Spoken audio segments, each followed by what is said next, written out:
Welcome back to the Fantastic Week here. The starting lineup. We have an AFC, NFC Championship weekend underway. We have the Broncos, the Pats, with the Rams, with the Seahawks, and of course we also have a brand new national champion right here in the starting lineup in college football. That would be the Indiana Hoosiers, who goes 16-0, Kip.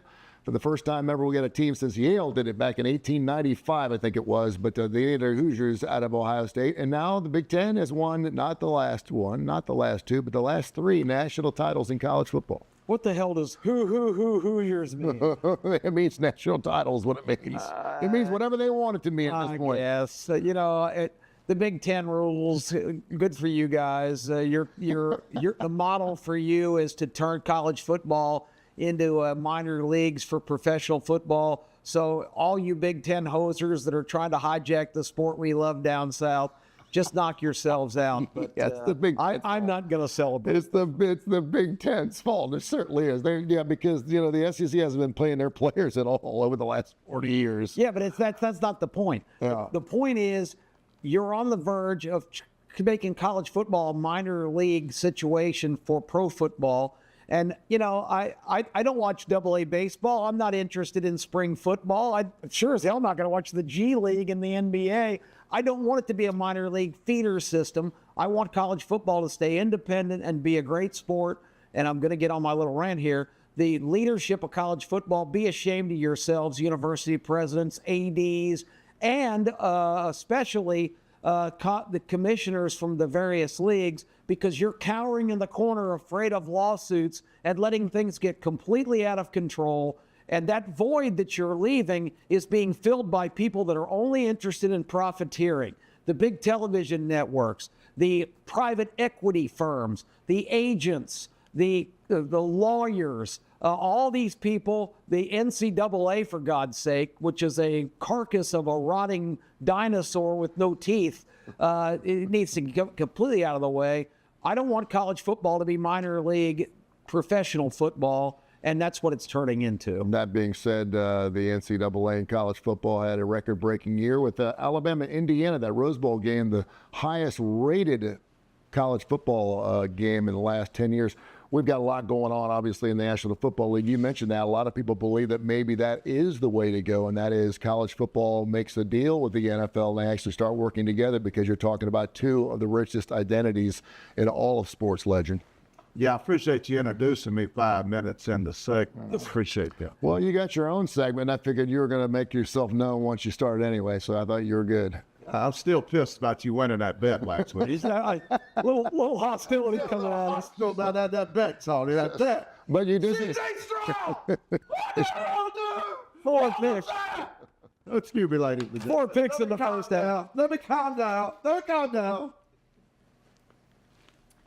Oh, serenity now. Okay. I just gave you the. I throw you a question. You're giving me hell because I didn't introduce you, and then you don't answer it. What's the question? Ask the question again, sir. And now you know why I waited 5 minutes to bring you in here. No. Would you like to see the NCAA? Would you like to see college football and the National Football League start working together? Working together? I thought they always been working together. Ain't that what the draft is? Ain't that what the whole purpose of the NFL draft is, to work together? And, it's kind of a minor leagues of the NFL already. I've always thought the NFL could play a bigger role like in these UFLs and them kind of places, but they don't seem to have no interest in that. It don't seem like the NFL has interest in anybody but the NFL, to be honest. They don't need to. I mean, right now they're the hottest thing in the world, and they're on fire. And, of course, they've got a big championship weekend going this weekend. So the National Football, they don't have to do anything with anybody. They continue to expand. It won't be too long before we have games in Europe. We're going to have games in Ireland. We're going to have games in France. We're going to have games in the NFL. We're already doing it. And that's where it is. And you guys keep talking about the money. And sure, it's the money. I mean, when are we going to finally realize that this whole world's about money and power? It's about money and power. It's about money and power. It's about money and power. That's why the Big Ten wants to go 24 teams. It's ridiculous. We've been playing 5 playoff games. We've been playing more playoff games. We've been playing regular season games. For God's sakes, we're playing 9 conference games and then 5 playoff games. Ridiculous. I hope they get to 16. I hope they keep it at 12, but I think they'll go to 16. Kip, I thought you brought up a great question last week. What's more impressive right now, college football's playoffs or the NFL playoffs? And your thoughts? The NFL playoffs are so much more captivating. They're so much more dramatic. The quality of play is elevated. College football, you've got this kind of socialist system where we got to get the little guy involved, and we got to create these dramatic storylines of this goofy committee who knows nothing about what they're doing. Not only picking the teams but seeding the teams. It just has way too much dominance in the process, and this executive committee who can't come up with any rules that make sense.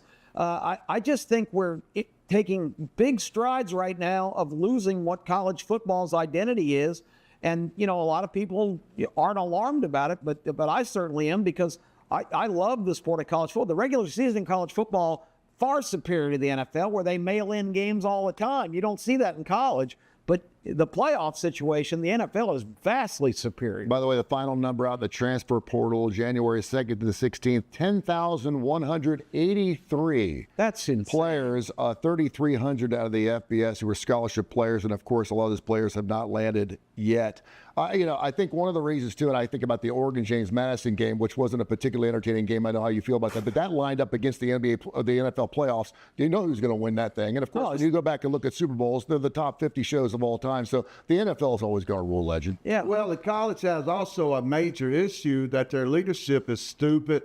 The individuals that make the scheduling is stupid. I mean, why are you even putting games in the middle of the week that are championship games? Why don't you just push the whole season back a week or two? Then you could line up before the NFL playoffs even started with your championship games. It seems like college football has a real problem when it comes to having any common sense up here to how to do the transfer portal, which is during the playoffs, which how to do scheduling, which is totally just stupid. You're not going to compete with the NFL when you go head to head with them. I mean, it's just stupid how they do things. Get some real leadership up there. Get some common sense up there. Get Tony Kurre and Kip Keefer up there. That's all we need to get up there. Get some common sense. Well, and I did have an interview with Mark Ingram, the athletic director for the UAB Blazers today, and asked some pointing questions about some of the changes going on in 2026 because they just got back from Washington, D.C. And I said, everyone's wondering about conference championships. And he's like, man, I hate to say it. And I said, please don't say it. He goes,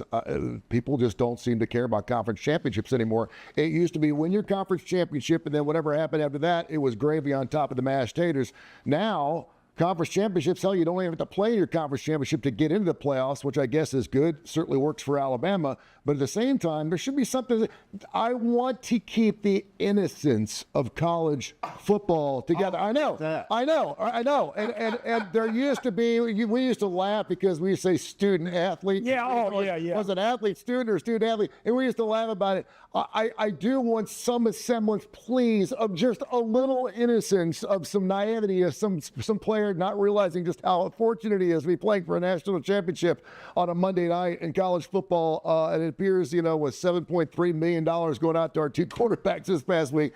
That's over. The innocence is gone. $7.3 million to a quarterback that ain't been to class in 2 years. Yeah. Did you see the Carson Beck interview? Sure. Well, with all this going on, Carson, how do you have time for class? Class? I graduated 2 years ago from Georgia, dude. Let's just stop this student athlete nonsense. These guys are contract laborers now. That's what they are. This is like Roger Dangerfield back to school. It's gotten out. And like we say, adapt or die, man. You need to adapt to what's going on in and what about sports. What about the high school kid right now, Tony? A high school kid who aspires in his whole life to work hard and be a good player to get noticed and get recruited.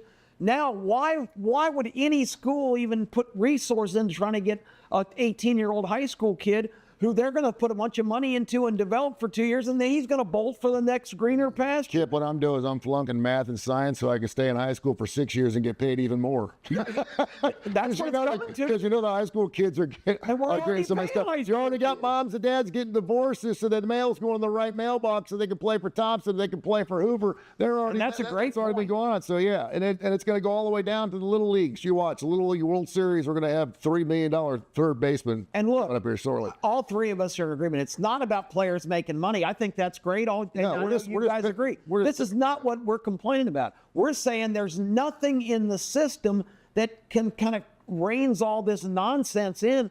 Now we've got professional players coming back to play at college. That's going to open Pandora's box, where all of a sudden you got guys going, well, you know, I have 2 years eligibility left. I'm 33 years old. I'm going to get in shape. Now you do have some schools like Duke now turning the tables a little bit and suing these players. So if you make a deal, make a deal. These kids need to put if they're going to write it in blood, they need to stick to their deal. That's the one thing that really bothers me. You can transfer as many times as you want, but if you make a deal, you put your name down, have some loyalty. Go look at your dad in the eye and say, Dad, what should I do here? He's going to say, son, you wrote your name down on a contract with Duke. You're going to play for Duke until you're done. You don't get to transfer just because you're not getting your playing time. We'll talk more about that. I think the one reason we're all kind of pissed off is none of that money's trickling down to the starting lineup is what we like to see, a little cash around here, wouldn't we?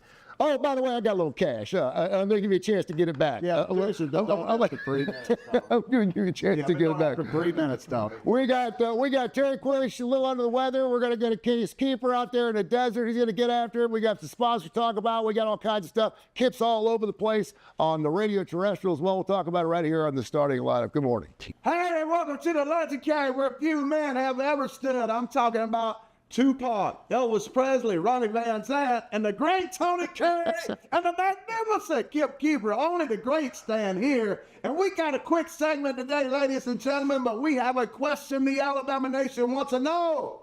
Man, Courtney Morgan, Greg Byrne, I said get older. There you went to the G League and got somebody. I think it's crazy, but I kind of like it. But I know my partners don't like it. Let's start with Tony. Tony, Charles Bediako. 30 years old, going to the real strong in your Tennessee today. How you like it, brother? Well, now he did not play in that league, did he not? I mean, 88 games. Did he play 88 games in the league? I guess he did. I guess he didn't score in that league. That's the funny thing is about this college football game we had. Everyone's talking about Indiana having 47 seniors back. Hell, Miami was older than Indiana was. Miami's staff was older than the Green Bay Packers, for God's sake. So, yeah, we got 30-year-olds. But you know what? I got 2 words for you, my friend. Chris Winkie. Yeah, Chris Winkie. Remember, 26 years old. We thought he was old. That's me being out like that, He was a young man. A young man. He was. He was only 26. Yeah, let's get your view on this. I know you're on the other end of the spectrum. I'm just celebrating we got an old person like Indiana. Hell, their partner was on Social Security. I'm telling you. I mean, what do you think about this, man? It's Pandora's box. You open this, and all of a sudden, okay, Jake Fromm just got back to Athens. He's like an insurance guy now after his failed NFL career. He's going, wait a minute, I have a year of eligibility left. I'm going to get in shape this summer. I mean, it just opens the door for, again, my big concern is college football and college sports, period, are just going to become a feeder system, a minor league. And they have their own identity. They have their own market. And if you turn them into a minor league sport, you know, the First Lady said it best the other day. That's not what I signed up for. I'm with you, First Lady. Hey, you know, Tua Tagovailoa is looking for a job. Bring him back to Alabama. Now, Tony, I suggest that gambling is driving a lot of this audience that everybody claims is watching sports. Do you think that interest is starting to fade among the old school folks about what's going on in sports? No, I think the youngsters are grabbing hold of it. It all started with fantasy sports. It started with fantasy sports about 4 or 5 years ago. FanDuel and those guys, they knew exactly what they were doing. They knew eventually it was going to be a legalized thing. They hopped on board. Now you got 18, 19-year-olds who are losing their pizza money because they don't know how to gamble. That's why they should be listening to K4 Wins and getting winners like they do every single week. K4Wins.com is what they should be doing. Hey, K4Wins.com. Y'all go check it out. Only the best here in the London Cave. Hey, Charles Bediako. Slam one for me today, brother. I'm with you. Remember, it's just a game. Don't be like the Legend Cave. Sports insane. Hey, it's Kip Keefer back again for another edition of the Vegas Heaters as part of the starting lineup. I'm a longtime sports bettor and sports betting writer for Greenspun Media Group, which includes Las Vegas Sun and Las Vegas Weekly, as well as being the sports editor there. Let's get on to football because only 3 games left for this whole season until next August, September. Hard to believe, but going to try to power through them and give you some winners. Something I haven't been doing a lot through the NFL playoffs. As good of an NFL regular season as I had, one of the best sides-wise ever. Lost both the first 2 weeks of the NFL playoffs. Still feel like I was on some pretty good side, so I apologize for that. I don't know how many totals I gave out. I have been doing very well on the totals, so if I gave out some of those here, likely those were winners. But we're going to try to do a little bit better on the spreads, and I do really like these two games, the AFC Championship and the NFC Championship game. Feel like I have a good read on them going in on this week. Unfortunately, the read, not exactly what I wanted. I don't know if I gave it out for sure here on this episode, but if you read what I wrote at Las Vegas Sun, and I do think I at least mentioned it, that I thought the 1 seeds were undervalued going into the playoffs, that both Seattle and Denver were better than the market were making them. So I wanted to load up on them in the futures. I loved the Super Bowl matchup, Seattle, Denver. I think I ended up getting 9-1. Yeah, a little chalky, but 2 1 seeds, usually it's going to be less than that. And honestly, I would feel really good about my position if it wasn't for the big injury that leads us into this first game. Bo Nix out, Jarrett Stidham in for the Denver Broncos, and I do think that is a negative. I do think the Patriots should be favored here. However, I think the number is a little crazy. At the time of recording, we do have some 4.5, so some are moving back, but still there's some 5.5s, mostly 5s in the market. I think anything above 3, I have to take Denver, even though I have some pre-existing futures on them. I still love Denver's home field advantage. And look, New England hasn't really been great in these first 2 playoff games. They played 2 highly flawed offenses. Their defense looked great, took advantage. I still fully trust in Drake May, who I believe should win the NFL MVP. I don't think he's going to, because everyone loves the narrative with Matthew Stafford. And I'm a big Matthew Stafford guy, but the MVP always goes to a team that finishes first or second. I don't really get a team that doesn't even win their division, but I digress. Anyway, I mean, May is going to be a huge edge at quarterback, but everywhere else I still really like this Denver team, and I just think anything over 3 is too much, so lock it in. My first pick on the point spread for the NFC Championship game, I like Denver as long as you can get about 4.5 or better, which right now everywhere in the world is at that price. Now let's go into the main event, if you will, the NFC Championship game, Seattle and Los Angeles, the 2 best teams. Now, hopefully you read my column at LasVegasSun.com going into the playoffs. I said it was ridiculous the NFC was only a 3-point favorite over the AFC in the Super Bowl. I did bet that. I wish I bet a lot more. I still see that number at like 6. I think maybe that's a good way to bet. Go ahead and lay the 6 with the NFC. I think we're getting used to all these Super Bowls being close. We've had a long run where it's a 3 or less. I just think these are the 2 best teams. They're way better than the other 2. I know there's a scenario where it could be less than 6 if we get Seattle versus New England, but I just really feel confident that whoever wins in the NFC is going to at least close a big favorite in the Super Bowl. 1 game, anything can happen, but I think that -6 is still value. But that's another aside. As far as this game, who do I like? Seattle, Los Angeles. I gotta say, I'm leaning the Rams as much as I hate to say it. Like I said, I'm hoping that Seattle-Denver exacta matchup can hit. But the Rams, you look at their 2 games, and they've been extremely close. But the Rams were a little bit better in just both of them. Of course, they lost the last game in Seattle by 1 in overtime. But you remember all the crazy stuff that had to happen in that game, the Seattle comeback, the 2-point conversion that we had never seen before, where the Rams thought it was a dead ball. I just think the Rams are a little bit better. In that game that I'm talking about in Seattle, the Rams did actually cover that game. They closed a 1.5-point underdog. Where are the extra 1.5 points coming from in this game? Now, I know it's 2.5 most places, but still some 3s. I just have to like the Rams +3 here. They're healthier than they were in that game. They haven't looked as good. If you want to make the case for Seattle, you would say the Rams aren't as on great a form. Of course, it took overtime to beat Chicago. They kind of played around with Carolina, but I just think on the season as a whole, I think the Rams have been a little bit better, and they're probably healthier here than the Seahawks, who I still want to know, this oblique injury from Sam Darnold, could it limit him for another week? I don't think it really got called into question against the 49ers. We were so worried about that. The number crashes from 7.5 to 6.5, a huge move across a key number, but it never really matters because they beat the 49ers so thoroughly. Raheed Shaheed returning the opening kickoff. So I still have questions about the Seahawks. I hope they get it done here, but at 3, there's no way I could look anywhere else but the Rams. Quickly, I know I always like to talk college basketball in here. I tried to look at the big games to see if there was anything I had strong opinion on. Nothing in the SEC. I have to record this a little bit ahead of time, but maybe the biggest game of the day, I do feel strongly about Purdue hosting Illinois.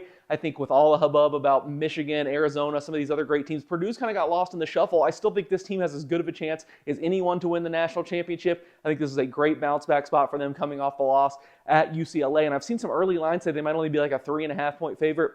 That would be way too short. Illinois, Kylan Boswell, probably their best player the last 2 years. Heart of the team out for the foreseeable future. Didn't really matter against Maryland, although they didn't cover that game. I think they closed a 20-point favorite, let Maryland in the back door, only won by 18 in their first game without Kylan Boswell, but I think it really will matter here. So lay the points with Purdue as a bonus. That's what we're on, the Purdue, the Rams, and the Broncos. Thanks for checking out another edition of the Vegas Eaters. Welcome back again to the starting lineup. Our great sponsors, Southern Precision Staffing, 205-682-2828. Kai Gregory's entire staff, they do wonderful work here. Their eye and their handshake make the deal for you. 205-682-2828. And, of course, K4 Wins are a big part of that. You can hear that show on Tony Kurre Radio, not to mention the Coastal Sports Network every Tuesday and Friday mornings, 10 o'clock Central Time. And, of course, our good friends in the Woodhouse Day Spa, they do wonderful work as well. Birmingham.woodhousespas.com. Stuart Rome and the entire crew, they're getting ready for springtime. Springtime means weddings. Weddings mean go get a massage, get ready for bridal showers and all kinds of great stuff. And, of course, we're getting right around the corner there for a little Valentine's Day coming up in a few days. Kipper, maybe you got something for Valentine's Day, you got a special lady in your life, go to the Woodhouse Day Spa, Birmingham.woodhousespas.com. You threw the question out in our email, our weekly email. Is it now the Big Ten and everyone else? We didn't really talk about that in the first segment. They've won the last 3 natties by 3 different teams, by the way. The SEC had won the 4 previous, 6 of the last 8. Clemson won those other 2. But is it the Big Ten and everyone else now? No. Everybody's ignoring the fact that 7 of the teams in the Big Ten absolutely stink. Horrible, lousy, terrible teams like Maryland and Rutgers and Michigan State and Minnesota and Purdue. Awful. UCLA, what a dumpster fire. Awful, awful, awful. So it's top heavy right now. They've had some fortuitous things happen the last couple of years. Michigan cheating all the way to the bank and getting away with it, even though they knew that they were involved in that. Ohio State buying themselves a championship last year, and Kurt Cignetti really playing the system better than anybody else this year to come up with an extraordinary team that at least is deserving of their title. I don't begrudge him for working within the rules and maximizing his opportunity, but that's kind of my view of it. The Big Ten is still a garbage league with all their terrible teams. Take a deep breath and take as much time as you want, and I'm being serious. In the preseason poll, the way too early preseason poll, which I love, Alabama is not top 10, not top 15, not top 20. They're number 21 with Kalen DeBoer, which means if they finish in that area, that'd be a 4-loss Alabama squad, and depending on how many playoff teams get in. What's it going to take for people to start liking Kalen DeBoer? Because I just had a conversation with someone outside, and they're like, it's not doing it for me. Yeah, well, I heard on the way up here today, Rodney Orr said that Alabama will either retire their offensive coach soon or they will fire him. So I think that's a move in the right direction. DeBoer has to understand one thing. You have to run the football in the SEC. He got the #1 running back in the nation, and Ezekiel Crowell on the way. There has to be a change in philosophy, or DeBoer's days are numbered, Tony, at the University of Alabama. If you go in year 3, you rank 18th in the nation. Yeah. I mean, come on, man. You're supposed to be going upward. The excuse, he needs more time. That time's running out, Tony. He has to produce. And the one thing that a lot of people don't realize is Indiana has 880,000 alumni. 880,000. You ask each one of them to send in a $20 bill, you got yourself a few $1,000,000. Alabama does about half that. I'm not talking about people that have graduated, but actually alumni. And you can go to Ireland and see Alabama alumni associations. The alum in Alabama need to dig into their pockets. I'm here to tell you, and Kalen DeBoer needs to start asking more. Well, I'd like to jump on what you said this minute. All right. The reason the Big Ten's beating the SEC is they're recruiting older players in the trenches, and the SEC had to figure that out. Alabama and Georgia was in the top 10 of money spending last year when it came to the portal. It ain't about the money they're spending. They're spending it on 18 and 19-year-old kids, where in the Big Ten they're spending it on 23, 24, and 25-year-old kids in the trenches. The SEC has to change their philosophy and begin to attract this transfer portal and begin to get older players in the trenches, Tony. That's where the Big Ten is beating the SEC, in the trenches with older players, and the SEC is just catching up. I have a hard time believing that an 18-year-old can't play like a 22-year-old. Now, I'm not sure what you're talking about as far as in getting older guys, because if you're talking What was the difference between you from 18 to 22? Wasn't there quite a bit of difference? well, that was in radio. It was a little different. Well, I mean, at No, I mean, at 18, I was a kid. At 22, I was a grown man. yeah. You know what I'm saying? What about you, kid? You're still in a grown man. I mean, I turned 60 this year and I had a grown man. I mean, most people from 18 to 22, that's a big difference. If you're 18, a freshman, 5-star, lined up across from a 24-year-old who's played college football for 5 or 6 years, it is an absolute mismatch. Yeah, good luck. Good luck finding those 24-year-olds. I mean, is there a college? Are they? Yeah, Indiana had 25 of them this year. They had a bunch of them. I will give you that. And that's, and again, I some Indiana fans, when I pointed that out on some posts, said, well, you're just sour grapes. I said, no, I'm complimenting Signetti. He understood the system better than all these other guys with the bigger names, and that's why he's wearing a national championship ring right now. Indiana, 0 of 5 stars. Let's talk some NFL real quick. Pats, Broncos, Rams, Seahawks. Who do you have in Super Bowl 60, Kipper? Defense wins championships. I like the Broncos and the Seahawks. Kip?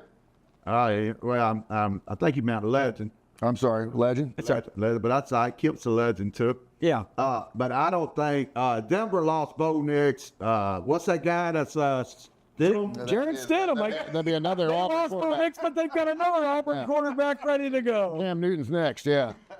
I mean, yeah, get Stan White, I guess. I don't know. I think New England wins because of the quarterback situation. And I guess it's going to be New England and Seattle. I'm going to say Seattle. Yeah, the Pats giving up 4.5 on the road. It's amazing to me that the Auburn Tigers actually had 2 quarterbacks that are playing in the National Football League and couldn't do anything with them down at Jordan Terre, but they're playing it. They're playing for the Super Bowl coming. I mean, that's crazy. When I saw Jared Stidham back, I was like, really, Jared Stidham's still the.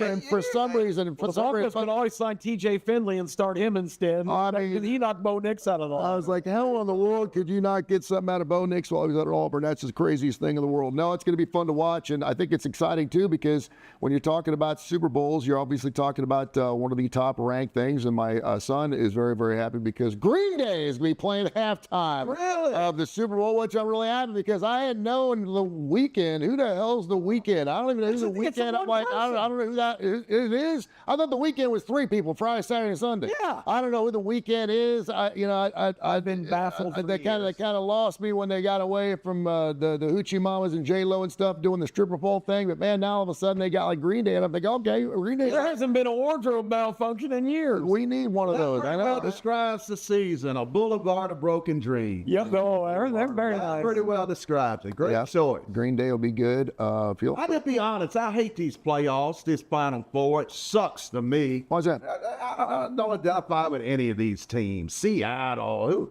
New England's a used to be a team. I wanted Buffalo or somebody like that to make it. Buffalo got screwed by the officials last week. It's gonna be interesting. It's gonna be interesting to see what happens with the ratings because you're right. Because obviously you're talking about West Coast. NFC's been top of the line all year. The Rams have been right there, but you don't have the Ravens who are supposed to be there. You don't have the Bills who I think a lot of people love to watch. And Josh Allen, no Eagles, No of course. Chiefs, yeah. No Chiefs the first time.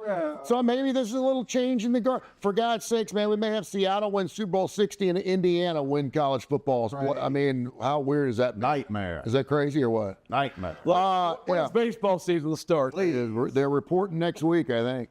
And they're getting paid too. We're going to get after it every single week right here, 10:30, 11 o'clock. Thanks to Jerry and the entire crew here at ABC 3340. They do a bang-up job. We love doing this show. Feel free to watch us every single Saturday. It won't be too long before we turn around. We're going to jump right back into college football. And March Madness is right around the corner. It's here, brother. It is here. We're going to get to that next right here on the starting lineup. God bless. Thank you, gentlemen.